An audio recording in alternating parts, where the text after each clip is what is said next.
بسم اللہ الرحمن الرحیم۔ السلام علیکم ورحمۃ اللہ وبرکاتہ۔ اللہم صلی علی سیدنا محمد وعلی وصحبہ وسلم علیہ۔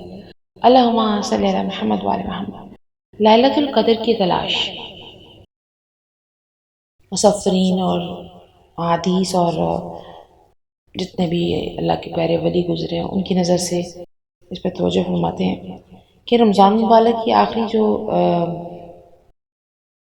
10 راتوں میں لیلۃ القدر کو تلاش کیا جائے، لیکن زیادہ پکی بات جو ہے وہ 27ویں رات کے بارے میں کہا گیا ہے۔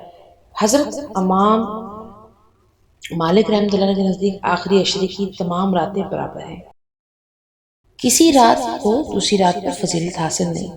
حضرت امام شافعی رحمۃ اللہ علیہ کے نزدیک 21ویں رات کو زیادہ کہا گیا ہے۔ اب کچھ نے 27ویں رات کو کہا گیا ہے۔ حضرت عائشہ رضی اللہ عنہ کا بھی یہی کہنا ہے۔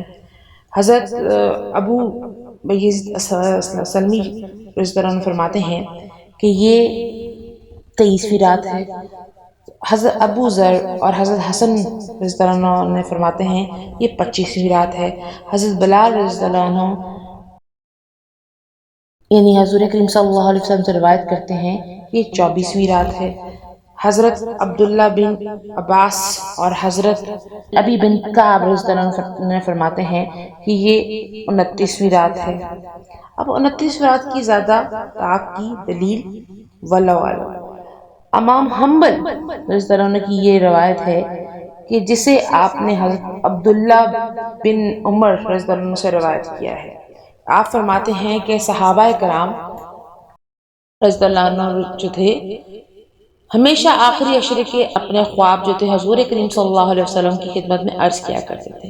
ایک بار نبی کریم صلی اللہ علیہ وسلم نے فرمایا مجھے تمہارے خواب دکھائے گئے، جو شخص لیلۃ القدر کو تلاش کرنا چاہے وہ آخری عشرے کی 7 رات میں تلاش کرے۔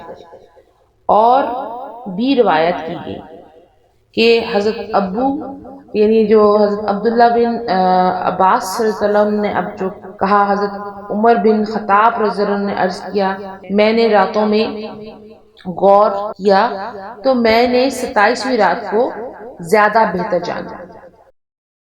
انہوں نے وہی بات بیان کی فرمائی جو ہم نے 7 کے ذکر میں بتایا۔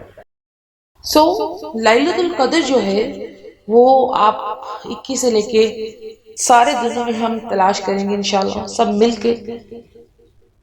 یہ رات کی نشانیاں ہیں کہ یہ رات ٹھنڈی ہوگی، اس رات کو کتے نہیں بھونکیں گے، یہ صبح تک روشن رات ہوگی۔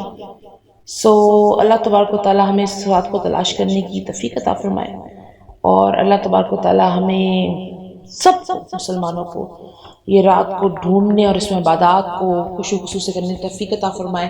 آپ کے ساتھ ہم سب کو بھی کرے اللہ تبارک و تعالی۔ اور جب بھی آپ دعا کے لیے ہاتھ اٹھائیں تو ہم سب کے لیے بھی خطا کاروں کے لیے ضرور اٹھائیے گا۔ آپ کی دعاؤں کے منتظر ہیں، آپ کی آمین کے منتظر ہیں۔ آمین اللہم آمین۔ ربنا آتنا فی الدنیا حسنۃ وفی الآخرۃ حسنۃ وقنا عذاب النار۔